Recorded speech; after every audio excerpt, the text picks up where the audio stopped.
يا صل وسلم دائما ابدا على حبيبك خير الخلق كلهم.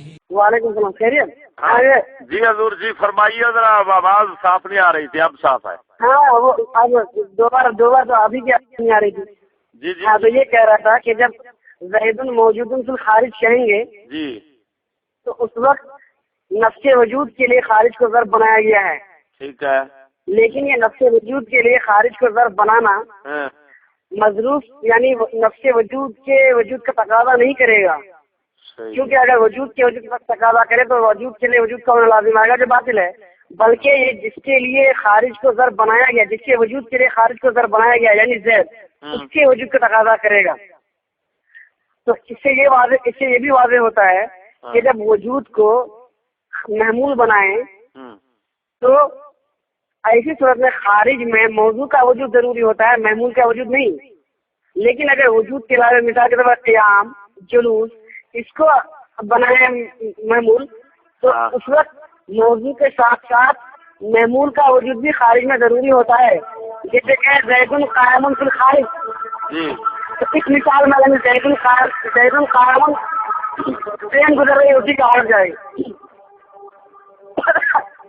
جی جی زید قائم فی الخارج میں خارج کو زید کے لیے جو قیام ثابت ہے اس کے لیے ضرب بنایا گیا ہے، نفس قیام کے لیے جو زید کے لیے ثابت ہے. جی جی تو لازم یہ ہوگا کہ قیام غیر کے ثبوت کے لیے خارج میں ثابت ہو. اس طریقے سے قیام بھی خارج میں ثابت ہوگا اور زید جو موضوع وہ بھی خارج میں ثابت. اس کے بعد قول القیام ثابت فی الخارج بثبوت لغیر لا بثبوت له. جی جی جی جی ہاں. تو یعنی جو قیام ثابت ہوگا خارج میں وہ اپنے لیے نہیں بلکہ زید کے لیے خارج میں ثابت ہوگا. وہ نفس قیام کے لیے قیام ثابت نہیں ہوگا. جی جی جی. اس کے بعد آپ نے عبارت لکھوائی تھی وہ بالجملۃ فالمعتبر فی کون الموجود خارجی کون الخارج ظرفا لوجودی جی لال نفسی وفی ذہنی کون ذہن ظرفا لوجودی فمتى قيل ان النسبة من الامور الاعتبارية اريد ان الخارج ليس ظرفا لوجودها ومتى قيل انها من الامور الخارجية اريد ان الخارج ظرف لنفسها وكذا الحال في كون شيء موجودا في الواقع ونفس الامر. اس پوری عبارت پورے اقتباس کا مطلب یہ ہے کہ جب کسی بھی چیز کے بارے میں ہم کہیں کہ یہ موجود خارجی ہے تو کسی بھی چیز کے موجود خارجی ہونے میں اس بات کا اعتبار ہے کہ خارج اس موجود کے وجود کے لیے ظرف ہو، نفس وجود کے لیے نہیں. خارج اس موجود کے وجود کے لیے ظرف ہے، نفس وجود کے لیے نہیں. اور جب کہیں کہ اچھا یہ جو ہے کون خارج ظرف لوجود ہی لا نفس ہی، نفس ہی کی ضمیر کا مرجع کیا وجود بنا رہے ہیں. جی جی جی ظرف اس کے وجود کے لیے ظرف ہو اور نفس وجود کے لیے جی جی موجود خالی ہونے کا مطلب یہ ہے خارج موجود کے وجود کے لیے ظرف ہے، لال نفس اپنے وجود کے لیے نہیں، وجود کے نفس وجود کے لیے ظرف نہیں ہوئے.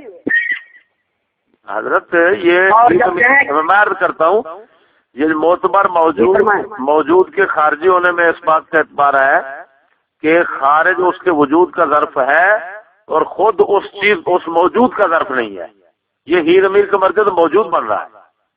نہیں، تبادلہ خیال جو ہوا حضرت سے وہ یہ کہ وجود ہے، موجود کے لیے اگر آپ یہ مانیں تو پھر کسی بھی جیسے کہیں کہ زید خارج میں موجود ہے، اس کا مطلب کیا کہ خارج میں زید کا وجود نہیں.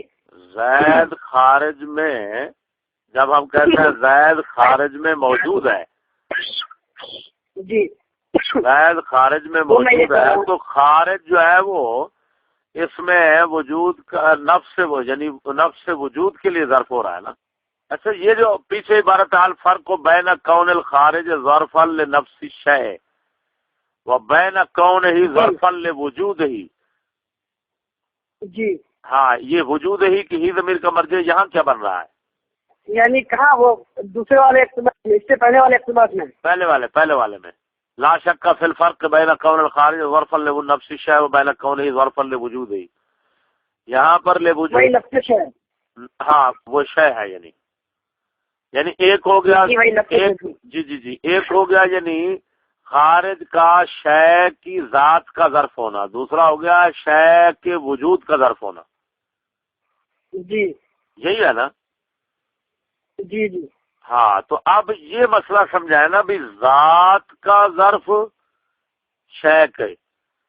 میں ایک اور یہاں پر مثال عرض کرتا ہوں جو طریقہ محمدیہ شریف میں یہ ہمارا عقیدے کا مسئلہ لکھا ہوا ہے. فرمائیں. وہ یہ ہے کہ وہ کہتے ہیں کہ انسان کا قلبی ارادہ جزئی، یہ وہ فرماتے ہیں کہ خارج میں اس کا کوئی وجود نہیں ہے، یہ خارج میں معدوم ہے، لیکن اللہ تعالی کے بندوں کے افعال کے تخلیق کے لیے یہ اس کا وجود شرط ہے. حضرت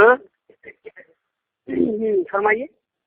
میں عرض یہ کر رہا ہوں کہ طریقہ محمدیہ کتاب ہے، اس کے اندر ہمارے عقیدے کا مسئلہ لکھا ہوا ہے. عقیدے کا مسئلہ لکھا ہوا ہے، اس میں کیا ہے مسئلہ؟ وہ مسئلہ یہ ہے کہ یہ فرماتے ہیں عبادات جو ہے نا، عبادات یا ہمارے جو افعال ہیں ان کا اختیار ایک جزئی اور ارادہ قلبی جو کہ طاعت اور معصیت دونوں کے ساتھ تعلق کی قابلیت رکھتا ہے. یعنی انسان کوئی کام کرتا ہے نا تو اس کام سے پہلے انسان کے اندر ایک قلبی ارادہ موجود ہے، ارادہ ہے قلبی جس کا تعلق طاعت اور معصیت دونوں کے ساتھ ہو سکتا ہے، لیکن اس ارادے کا خارج میں وجود نہیں کہ وہ خلق کا محتاج ہو اور خلق کا اس کے ساتھ تعلق ہو، کیونکہ خلق ایجاد معدوم کو کہتے ہیں، اور جب تک وہ جو چیز پائی نہیں جائے گی وہ مخلوق نہیں ہوگی، تو اس کا مرید جو ہے وہ خالق اس کا نہیں ہو سکتا. لیکن اللہ تعالی نے اس کو شرط عادی بنا دیا افعال عباد کے خلق کے لیے. تو یہ جو کہہ رہے ہیں ارادہ قلبی، انسان کا ارادہ قلبی جزئی جو ہوتا ہے، تو یہ یعنی کسی مخصوص فعل کا ارادہ، تو اس کا خارج میں کوئی وجود نہیں ہے. اب وہ یہ بات سمجھ نہیں آ رہی کہ ارادہ قلبی بھی انسان کا ہے اور پھر اس کا خارج میں وجود نہیں ہے، یہ کیسے ہو سکتا ہے؟ سمجھ آ رہی ہے؟ انسان کا ارادہ قلبی خارج میں موجود نہیں ہے. ہاں وہ فرما رہے ہیں خارج میں موجود نہیں ہے. عبارت ان کی میں سناتا ہوں. عبارت یہ ہے کہ لیکن للعبادات اختیارات جزئیت و ارادات قلبیت قابلۃ للتعلق بكل من بين الطاعات والمعاصی وليس لها وجود في الخارج حتى يحتاج الى الخلق ويتعلق بها.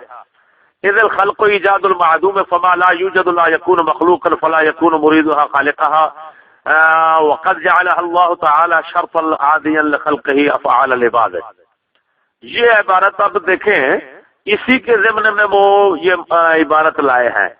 یہ جو ہے نا تو یہ فرق پہلے آپ سمجھائیں کہ بھئی ایک چیز خارج میں موجود خود یعنی ذات شے کی خارج میں موجود ہے، ایک یعنی شے کی ذات خارج میں ہے، ایک ہے اس کا وجود خارج میں. ان دونوں میں کیا فرق ہے؟ یعنی شے کی ذات کا خارج میں موجود ہونا، ایک ہے وجود کا خارج میں ہونا. جی ان کا فرق. جب شے کی ذات ہوگی تو کیا اس کا وجود نہیں ہوگا؟ کیا وجود جو ہے شے کا وجود، کیا اب شے کا وجود جو اگر مذاہب دیکھے جائیں تو مذاہب کے اندر تو یہ ہے کہ امام اشعری کے نزدیک شے کا وجود اس کی حقیقت کا عین ہے، اور جو ہے مشائین جو فلاسفہ ہیں ان کا مذہب، میں مذہب آپ کو سارے سناتا ہوں. جس آپ کے پاس ہوگا نا یہ میر زاہد اس پر امور عامہ پر. جی فرمائیے. میر زاہد تو ہے، میر زاہد امور عامہ پر میر زاہد نہیں امور عامہ پر میر زاہد نہیں ہے آپ کے پاس؟ وہ پورا میں نے دیکھا نہیں ہے، اس میں کیا کیا ہے اس میں نہیں. ساتھیو سبسکرائب، شیئر اور لائک ضرور کیجیے گا. جزاک اللہ خیر.